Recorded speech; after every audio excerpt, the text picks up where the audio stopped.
Hey there, Patriots, and welcome back to another episode of Revolution 91 News. My name is Bo, and I'll be your anchor. Cool.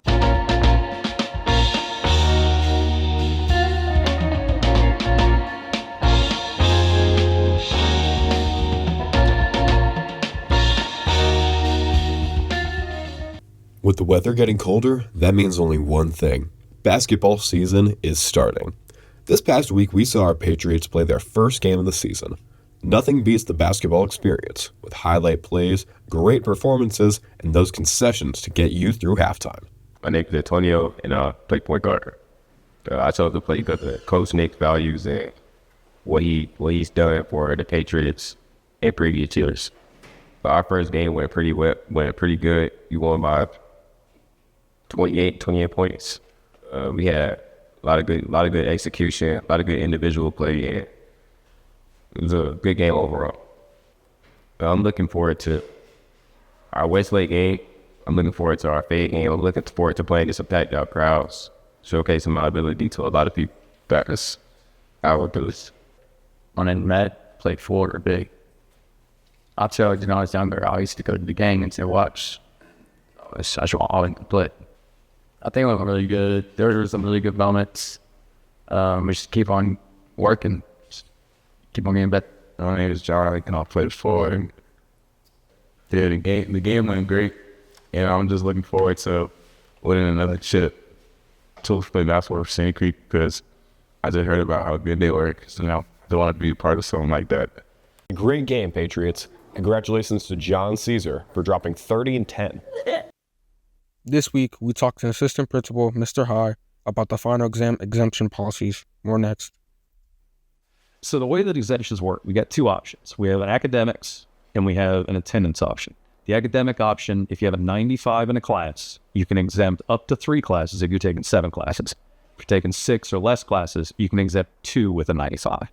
The reason for that is because we want to make sure everybody has the opportunity to exempt at least 2. So if you're taking like dual enrollment classes and you have like a travel period, you still are able to exempt 2, but your travel period obviously doesn't have an exam. Earlier this week, we had an accident that some people were late to school because they couldn't get around it. If you ride a bus, you're not counted as tardy because the county has transported you. But if you drive, it's unfortunately a risk with traffic, or you can even have just a car accident. Somebody hits you, and if you're late to school, it would still be considered an occurrence. And it doesn't matter that it's excused or unexcused, it's just an occurrence. But if you're late on a bus, they don't log it. It's a policy that they put out to try to make sure that people will come to school to try to improve attendance. Actually, before COVID, the old policy, it wasn't 7, it's 5. So we're actually going back to how things work. Like this is not our policy. It's from actually the Board of Education. So all the high schools have the same policy. So you can tell us, but we can do nothing about it.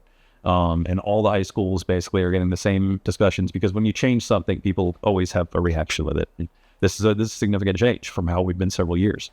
And so now it used to be that if you had an unexcused absence, it was a problem. But if you were absent a whole week because you had flu, that was one excused absence. And now it's like you're out a whole week because you have the flu, that would be 5 occurrences. And so they stack up really fast. And so a lot of people are having the similar reactions and reaching out to the county office to let them know.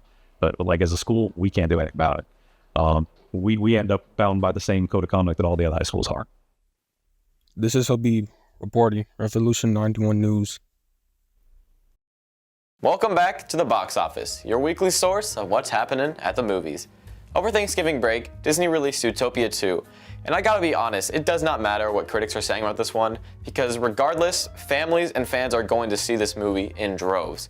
Over its 2-day opening, it made over $100 million, and over the full weekend, it made over $500 million, making it the highest opening an animated movie has ever had, and the 4th highest opening of all time, behind Avengers Endgame, Infinity War, and Spider-Man No Way Home. Also opening last week, the conclusion to the iconic Broadway play story, Wicked for Good, released 2 mixed critic reviews, but as expected, high fan reception. Although the lead 2 actresses are a bit odd to say the least, it still grossed over $350 million.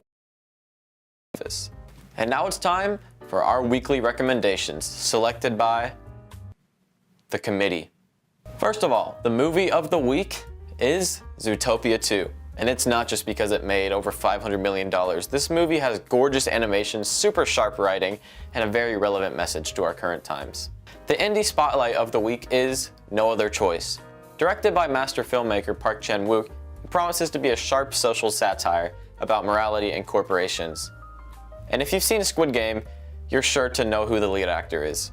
It releases Christmas Day, and speaking from experience, Park Chan-wook never misses, so I would go check this one out.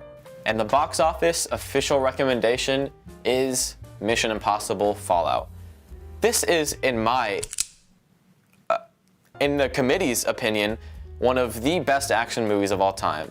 With an emotionally resonant story, great performances, and unparalleled stunts, it's an incredibly fun, thrilling watch that'll keep you on the edge of your seat. And releasing this weekend, the Five Nights at Freddy's 2 movie and Jujutsu Kaisen Execution. So go check those out. Well, that's it for this week on the box office. Thanks for tuning in, and I'll see you next week. And back to me. Thank you, Patriots, for watching this week's episode of Revolution 91 News. It's almost the end of the semester. Keep pushing. The academic comeback is possible. Be good people.